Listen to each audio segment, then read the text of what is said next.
One day, I was having dinner at home when I heard a knock on the door.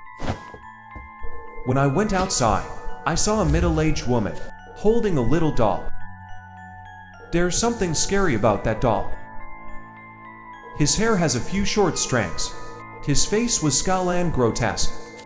Its skin is like real human skin. The woman looked at me and screamed, "Give me something to eat. Whatever it is. I'm a vegetarian. The only thing I can give you is bread. Do you like it?" She nods and I bring her bread. Then she snatched the bread and put it in the doll's mouth that you're holding. The doll's mouth is quite large, and there seems to be a lot of space inside. It's like bread is being sucked into it. She can eat everything. I'm sure he'll eat your face too. Then she pressed her ear to the doll's mouth, and a moment later she suddenly said, she wants to eat meat. She said the bread wasn't good. I was terrified and just closed the door. Then she screamed from the outside, she needs to eat protein to grow tall. A few days later there was a knock on the door, and when I look out the window, she's standing at my door, hugging my doll. The doll looks different. He seems to have grown taller and his hair is longer. The frown has lessened, but it's still a scary face. I'm not sure that was the doll before, or another doll, and I'd like to take a closer look at it. I opened the door and gave her a sandwich. She sucks a sandwich for her doll. I look closely at the doll. Gasoline cars that didn't exist before have sprung up, and it looks like the doll is chewing a sandwich.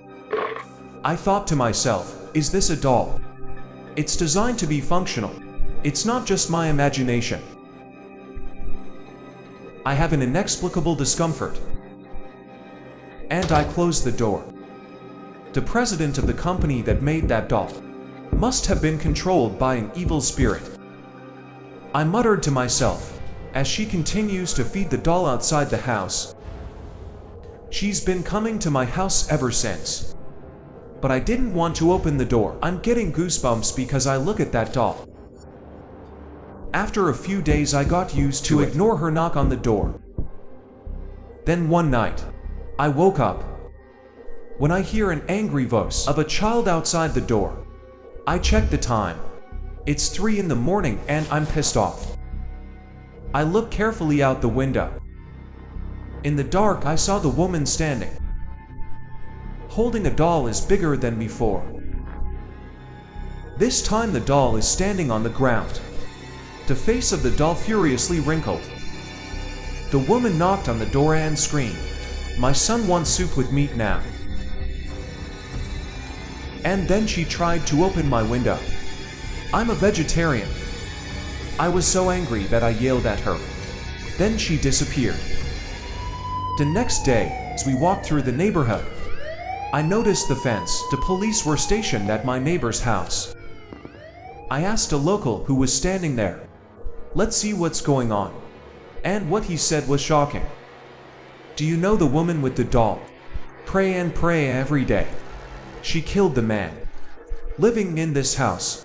However, the method of killing is a bit bizarre. The man's stomach cut with the doll's fingernails. The police said the doll's nails were as sharp as knives. What's even more shocking is that she's making soup from the man's body. When the police asked why she did it, she said that your child's favorite food is soup." He pointed at the doll, are lying at the scene and explaining, the doll was so heavy that when the police opened her stomach, they found a pile of shovels inside, but they said there's something inside the stomach of the doll. It actually looks like a real goat. The police said they can't find out where the doll was made. They say that they'd never seen a doll like that. It's made of a material unspecified outside plastic. I died standing where I looked at the doll. It's bigger than when it came to my house the night before. Her hair is long and thick. Its teeth and nails are like blades. There was a faint smile on his face. I quickly returned home, and for days I had horrible nightmares about the doll eating me. Later, I just learned that woman's story. She was homeless at the time, and that day I had the doll next to it. So she took it everywhere, because I thought it was my child. People think she's crazy, but I don't know who made that doll, who gave it to her, or how it evolved.